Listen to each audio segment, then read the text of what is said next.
प्राप्त और प्रतीति, नित्य और अनित्य को समझाते हुए पूज्य स्वामी रामसुख दास जी कहते हैं, दो वस्तुएं हैं, प्राप्त और प्रतीति।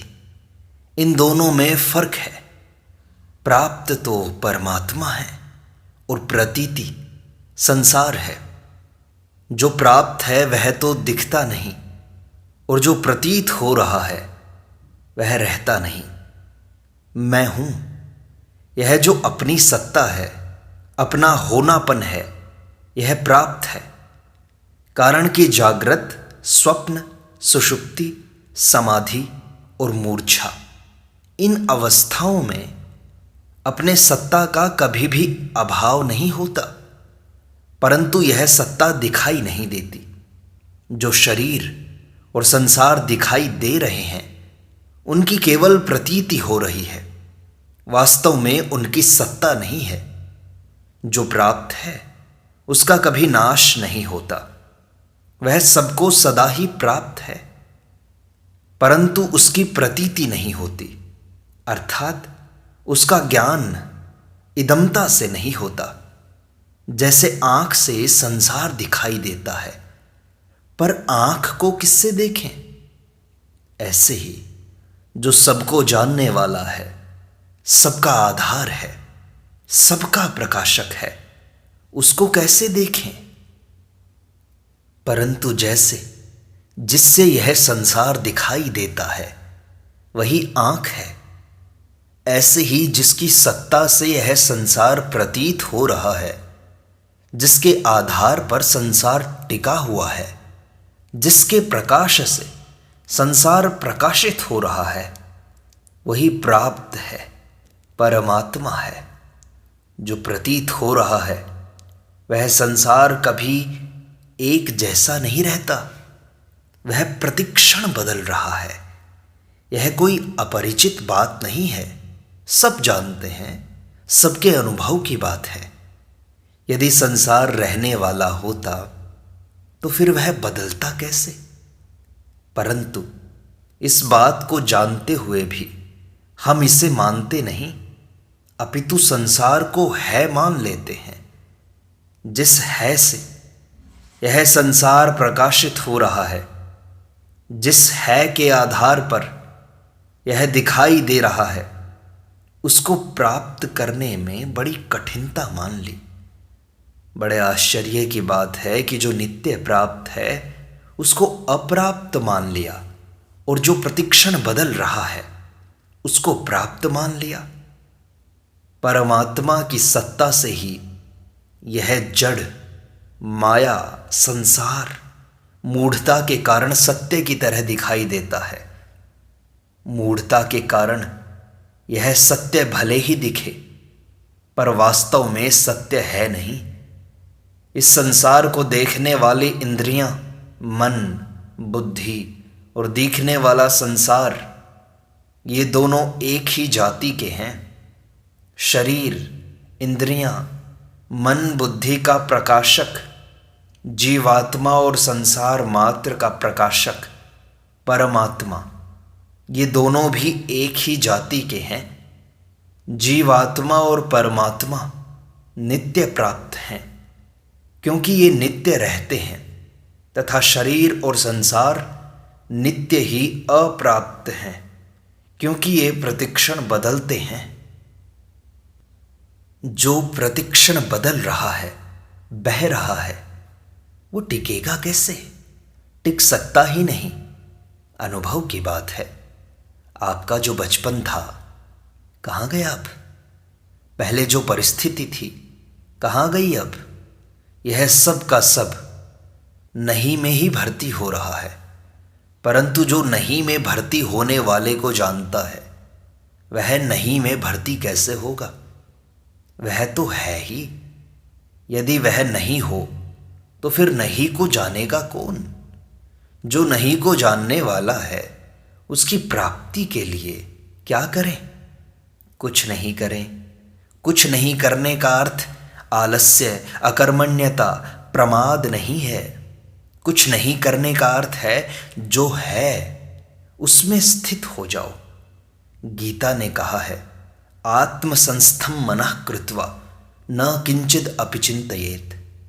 तात्पर्य है कि जो आत्मा सर्वत्र गया हुआ है, अर्थात जो सर्वत्र परिपूर्ण है, उसमें स्थित हो करके कुछ भी चिंतन न करें। कारण कि परमात्मा का चिंतन करोगे तो अपनी स्थिति से नीचे आ जाओगे। परमात्मा को अपने से अलग मानने पर ही चिंतन होगा, क्योंकि चिंतन में जिसका चिंतन किया जाए वह और चिंतन करने वाला दोनों अलग अलग होते हैं। इसलिए है में स्थित होकर चुप हो जाएं। यह युक्ति बहुत बढ़िया है। चुप होने से है में अपनी स्वतः सिद्धि का अनुभव हो जाएगा। इस स्वतः सिद्ध स्थिति को गीता ने स्वस्थ कहा है। वास्तव में सभी मनुष्य स्व में ही स्थित रहते हैं, पर भूल से अपनी स्थिति शरीर में मान लेते हैं। गीता ने कहा है, पुरुष सुख दुखों के भोक्तापन में हेतु बनता है। कौन सा पुरुष सुख दुखों का भोक्ता बनता है? अर्थात प्रकृति में जो स्थित पुरुष ही प्रकृति जन्य गुणों का सुख दुखों का भोक्ता बनता है। वह सुख दुख में सम कब होता है? स्व में स्थित होने पर। स्व में स्थित होने में भी क्या कोई मेहनत करनी पड़ती है? स्व में स्थित तो है ही, इसलिए कोई भी चिंतन न करें। इस अवस्था में जितना ठहर सको उतना ठहर जाओ। कोई स्फुरना पैदा हो तो उसको सत्ता न दो, वह अपने आप नष्ट हो जाएगी। पैदा होने वाली चीज नष्ट होने वाली होती ही है। पैदा होने के बाद खास काम नष्ट होना ही है। अतः नष्ट होने वाली चीज का क्या ख्याल करें? आ गई तो आ गई, चली गई तो चली गई। लहर उठ गई फिर शांत हो गई, इसमें राजी और नाराज क्या हो? आई हुई चीज जाती हुई दिख जाए तो क्या अपराध हो गया? उसको अच्छी और मंदी समझना ही तो फंसना है। वह आई है तो उसको जाने दो, उसकी उपेक्षा करो, उससे उदासीन रहो। लोग मन को रोकने के लिए बहुत मेहनत करते हैं, पर मन रुकता नहीं।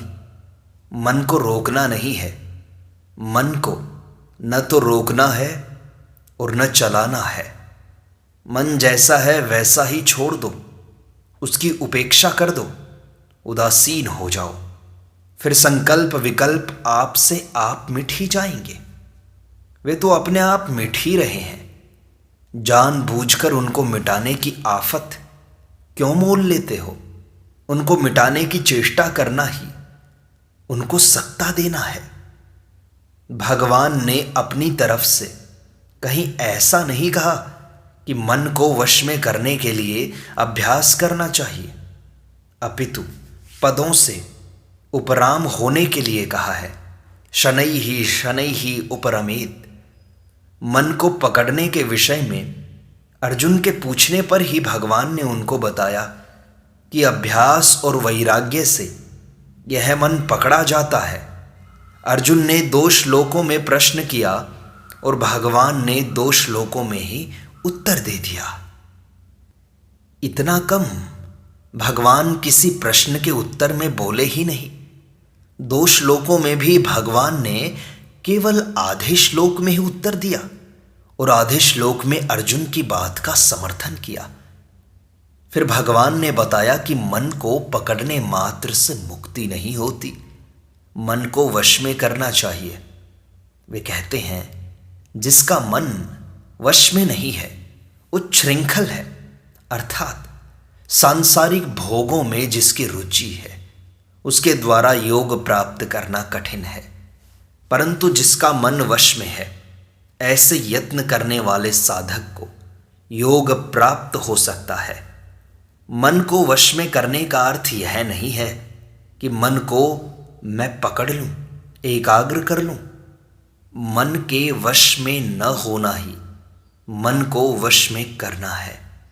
इसी तरह भगवान ने इंद्रियों के तथा राग द्वेष के वश में न होने की बात कही है। राग द्वेष वियुक्तैस्तु, इस प्रकार के श्लोकों से ये बात कही है। वश में न होने का अर्थ है कि उसके कहने के अनुसार काम न करें और उसकी दशा देखकर चिंतित न हो। वह ज्यों बहता है त्यों बहता रहे, स्वयं उससे अलग रहे, तटस्थ रहे। वास्तव में आप उससे तटस्थ ही हो, आप उसके साथ रहते नहीं हो।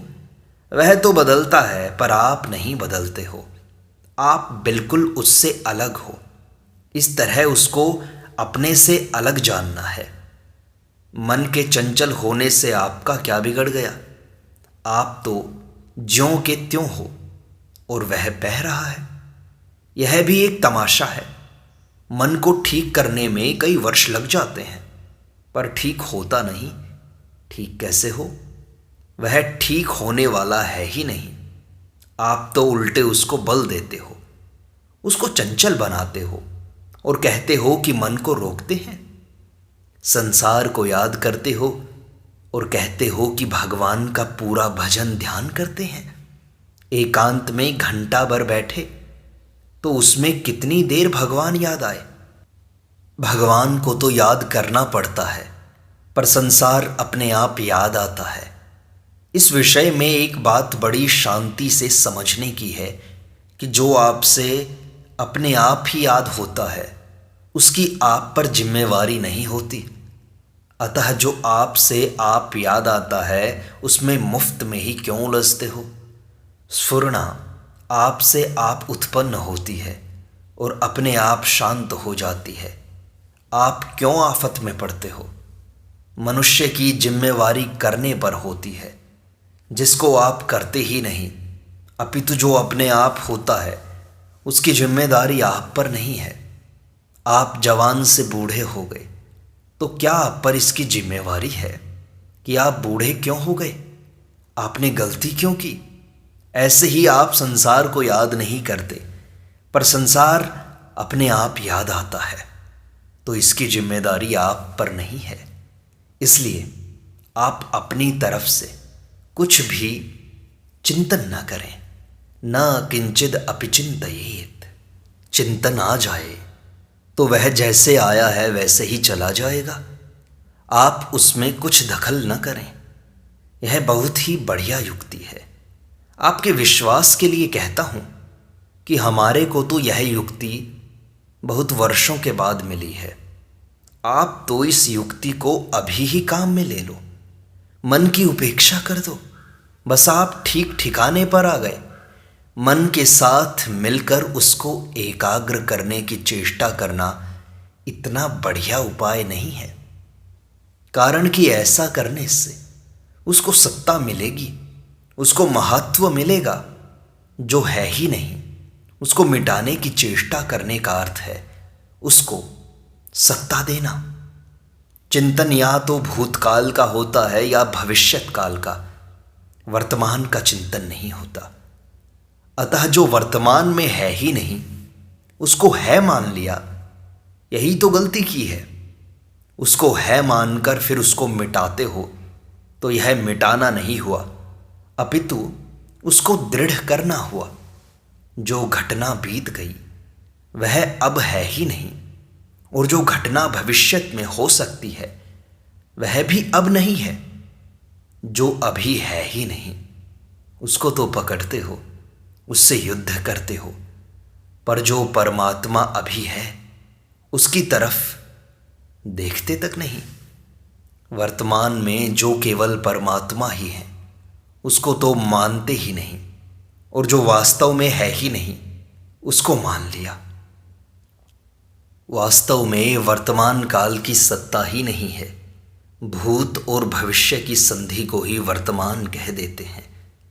वर्तमान तो एकमात्र परमात्मा ही है। भगवान कहते हैं वेदाहम समतीतानि वर्तमानानि चार्जुन भविष्याणि च भूतानि माम तु वेद न कश्चन। जो प्राणी भूतकाल में हो चुके हैं, जो वर्तमान में हैं और जो भविष्य में होंगे, उन सबको मैं जानता हूं, पर मुझे कोई नहीं जानता। यहां अहम वेद इन पदों में केवल वर्तमान काल का प्रयोग करने का तात्पर्य है कि परमात्मा के लिए सब कुछ वर्तमान ही है। अतः वर्तमान में सत्ता रूप से एक परमात्मा ही है। अब उसका चिंतन क्या करें, उसमें ही पूरे डूबे रहें। वह हमारा है, हम उसके हैं। वह हमारे में है, हम उसमें हैं। अब उसकी प्राप्ति में कठिनता किस बात की? उसकी प्राप्ति के समान सुगम कोई काम ही नहीं है। पर सुगम भी तब कहा जाए जब कुछ करना पड़े। जब कुछ करना ही न पड़े तब उसको सुगम भी कैसे कहें? उसको कठिन माना है, इसलिए कठिनता का भाव दूर करने के लिए कहते हैं कि यह तो बड़ा सुगम है। परमात्मा है और सदा ही प्राप्त है। इस पर दृढ़ रहना है, चाहे कितनी ही उथल पुथल हो जाए। वह सदा ज्यों का त्यों रहता है। संसार तो निरंतर बहता है, पर वह परमात्मा है रूप से वही रहता है। भगवान ने जीव को अपना कल्याण करने के लिए ही मनुष्य शरीर दिया है। इस दृष्टि से मनुष्य योनि वास्तव में साधन योनि है। साधन योनि होने के नाते मनुष्य मात्र अपना कल्याण कर सकता है, जन्म मरण से मुक्त हो सकता है। क्यों हो सकता है? क्योंकि वास्तव में वह मुक्त है। इसलिए साधक को सर्वप्रथम इस सत्य को दृढ़ता से स्वीकार करना चाहिए कि मैं मुक्त हो सकता हूं। क्यों हो सकता हूं? क्योंकि मैं मुक्त हूं। मैं परमात्मा को प्राप्त कर सकता हूं। क्यों कर सकता हूं? क्योंकि परमात्मा प्राप्त है, जो सब देश में है, सब काल में है, सब समय में है, सब व्यक्तियों में है, सब वस्तुओं में है, सब अवस्थाओं में है, सब घटनाओं में है, सब परिस्थितियों में है। वे परमात्मा क्या हमसे कभी अलग हो सकते हैं? जैसे परमात्मा हमसे कभी अलग नहीं होते, ऐसे ही शरीर के साथ हमारा कभी मिलन नहीं होता। आज तक हम अनेक योनियों में गए, अनेक शरीर धारण किए, पर कोई भी शरीर हमारे साथ नहीं रहा, जबकि हम स्वयं वे ही हैं। अतः साधक को यह सत्य स्वीकार कर लेना चाहिए कि परमात्मा के साथ हमारा अविभाज्य संबंध है और संसार के साथ शरीर का अविभाज्य संबंध है। इसलिए हम शरीर के द्वारा अपने लिए कुछ नहीं कर सकते। शरीर से कोई भी क्रिया करेंगे तो वह संसार के लिए ही होगी, अपने लिए नहीं।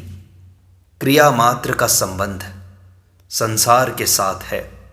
हमारा स्वरूप तो अक्रिय है। अगर हम कोई भी क्रिया न करना चाहें तो शरीर की क्या जरूरत है? अब साधक को विचार करना है कि जब शरीर के द्वारा हम अपने लिए कुछ कर ही नहीं सकते, केवल संसार के लिए ही कर सकते हैं, तो फिर अपने लिए क्या कर सकते हैं, कैसे कर सकते हैं? विचार करने पर पता लगता है कि हम अपने लिए अपने द्वारा निष्काम हो सकते हैं। क्यों हो सकते हैं? क्योंकि हम निष्काम हैं। हम अपने लिए ममता रहित निर्मम हो सकते हैं। क्यों हो सकते हैं? क्योंकि हम निर्मम हैं। हम अपने लिए निरअहंकारी हो सकते हैं। क्यों हो सकते हैं? क्योंकि हम निरअहंकारी हैं। गीता में भगवान भी हमें निष्काम, निर्मम, निरअहंकार होने के लिए कहते हैं। क्यों कहते हैं? क्योंकि हम पहले से हैं। हम अपने द्वारा भगवान को अपना मान सकते हैं। क्यों मान सकते हैं? क्योंकि भगवान अपने हैं, दूसरा कोई अपना है ही नहीं, हो सकता भी नहीं। हम अपने द्वारा संसार से अलग हो सकते हैं।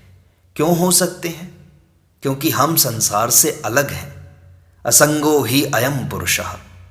तात्पर्य यह निकला कि हम अपने लिए निष्काम, निर्मम, निरअहंकार हो सकते हैं और अभी हो सकते हैं। ऐसा होने के लिए शरीर की आवश्यकता नहीं है, अपितु अपने ही द्वारा हो सकते हैं।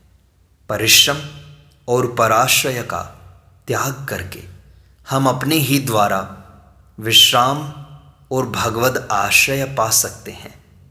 इसमें हम पराधीन नहीं हैं, अपितु सर्वथा स्वाधीन हैं।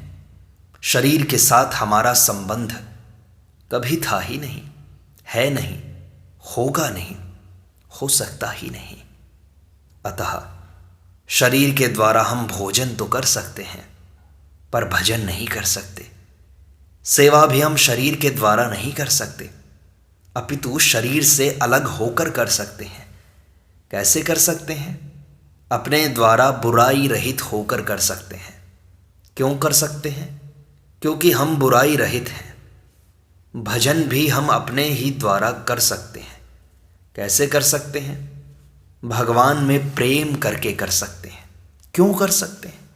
क्योंकि हम भगवान के प्रेमी हैं। शरीर के द्वारा हम सेवा और प्रेम की चर्चा तो कर सकते हैं, पर सेवा और प्रेम कर नहीं सकते। संसार से मिले हुए शरीर, इंद्रियां, मन, बुद्धि के द्वारा हम संसार को ही प्राप्त कर सकते हैं, परमात्मा को नहीं।